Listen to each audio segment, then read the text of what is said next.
Hi friends, this is Uma. இன்றைக்கி நம்ம சேனலில் நம்ம டிஸ்கஸ் பண்ண போகிற திருப்புகள் என்ன அப்படிங்கிறது பார்க்கலாம். ஸோ அதுக்கு முன்னாடி வாங்க லேட் பண்ணாமல் டைரெக்டாக டாப்பிக்குள்ளே போயிடலாம். இன்றைக்கி நம்ம டிஸ்கஸ் பண்ண போகிற திருப்புகளோட எப்படி ஸ்டார்ட் ஆகும் அப்படின்னா, முனை அழிந்தது மேட்டி குலைந்தது. சரிங்களா, இப்படி தான் திருப்புகள் தொடர்ச்சியில் இருக்கும்.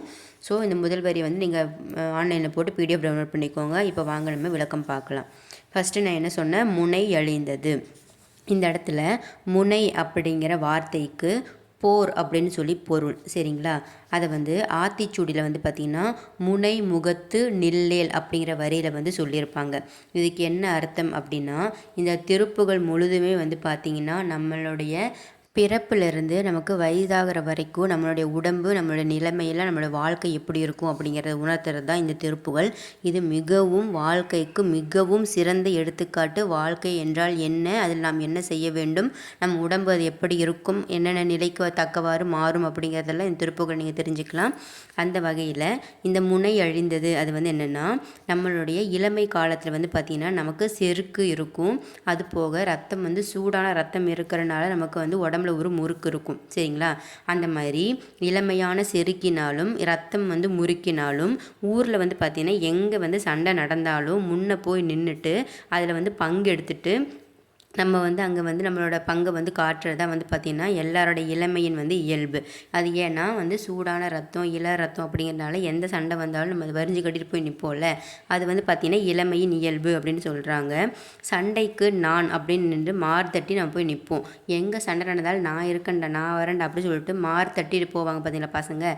அந்த மாதிரி சண்டைக்கு நான் அப்படின்னு சொல்லி மார் தட்டி நிற்பதும் இளமையின் இயல்பு. அந்த இளமையின் இயல்பே பார்த்திங்கன்னா காலப்போக்கில் நம்ம கிழவன் ஆனதுக்கப்புறம் இல்லை கிழவி ஆனதுக்கப்புறம், அதாவது கிளப்பருவம் அப்படின்னு சொல்லுவாங்க. அந்த இளமை பருவம் முடிந்து கிளப்பருவம் வந்ததுனால சண்டை அழிந்து விட்டது அப்படின்னு சொல்கிறாங்க. அதனால தான் இந்த இடத்துல முனை அழிந்தது அப்படின்னா சண்டை அழிந்து விட்டது.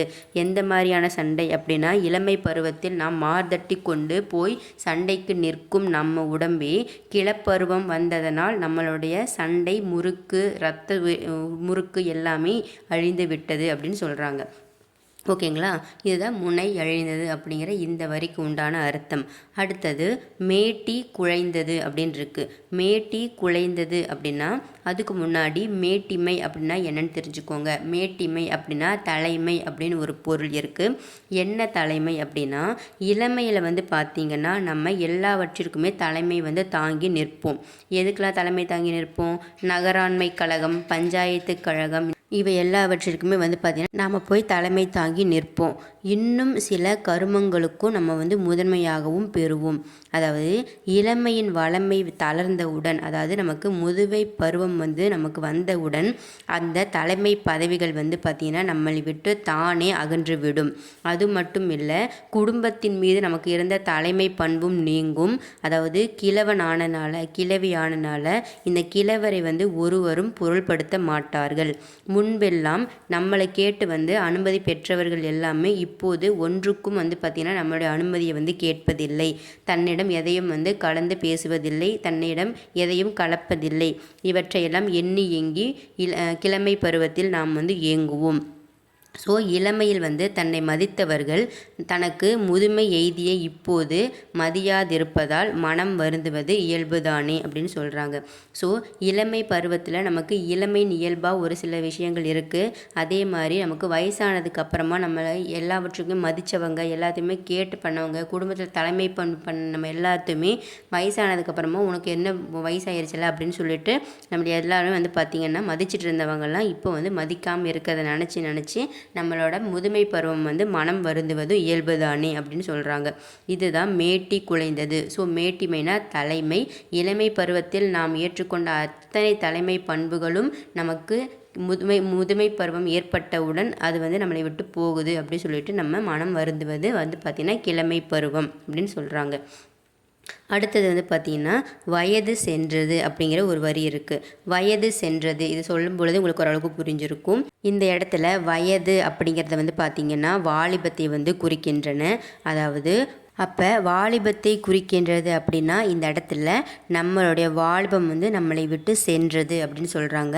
இதை வந்து இன்னும் ஒரு சில திருப்புகளில் ஒரு சில அடிகளில் சொல்லுவாங்க. எப்படி அப்படின்னா வாழ வயதாகி வயதளவிலே வளர்ந்து அப்படிங்கிற திருப்புகள் அடிகளிலையும் இந்த மாதிரி வாழை பருவம் வந்து நம்மை விட்டு நீங்கியது அப்படின்னு சொல்லுவாங்க. இதுதான் வயது சென்றது அப்படின்னா வயதுனா இந்த இடத்துல வாலிபம். ஸோ வாலிபம் வந்து நம்மை விட்டு சென்றது அப்படிங்கிற அர்த்தம். அடுத்தது வாய்ப்பல் உதிர்ந்தது. இது வந்து உங்களுக்கு ஈஸியாகவே புரிஞ்சிருக்கும். அதாவது நம்மளுடைய உடம்பு வந்து பார்த்திங்கன்னா உடம்போட வளர்ச்சி வந்து தளர்ச்சி ஆயிரும். இளமை பருவத்தில் வந்து வளர்ச்சியாக இருக்கக்கூடிய நம்மளுடைய உடல் வந்து பார்த்திங்கன்னா முதுமை பருவத்தில் தளர்ச்சி ஆயிடுச்சு. அப்படி நம்மளுடைய உடல் வந்து தளர்ச்சியுற்று முத்து மாதிரி வந்து வரிசையாக இருந்த வாயில் இருக்கக்கூடிய அந்த பல் அழகுலாம் வந்து பார்த்திங்கன்னா இப்போ ஒவ்வொன்றாக வந்து பார்த்திங்கன்னா உதிர்ந்து கொண்டே இருக்கின்றது.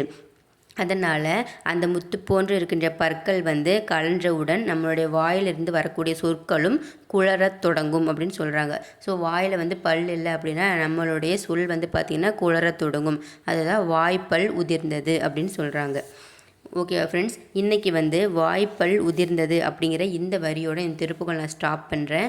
ஸோ நம்மளுடைய ஒவ்வொரு பருவத்திலையும் என்னென்ன நடக்கும், இளமை பருவத்தில் நம்ம எல்லாம் முதுமை பருவத்தில் எப்படி இருப்போம், எதை நினச்சி கவலைப்படுவோம், இளமை பருவத்தில் நமக்கு எல்லாமே ஸ்ட்ராங்காக நினச்சிட்டு இருந்தது எல்லாமே வந்து பார்த்திங்கன்னா எல்லாருக்கும் முதுமை பருவம் வரும்பொழுது ஒவ்வொன்றாக கலன்று விடும்.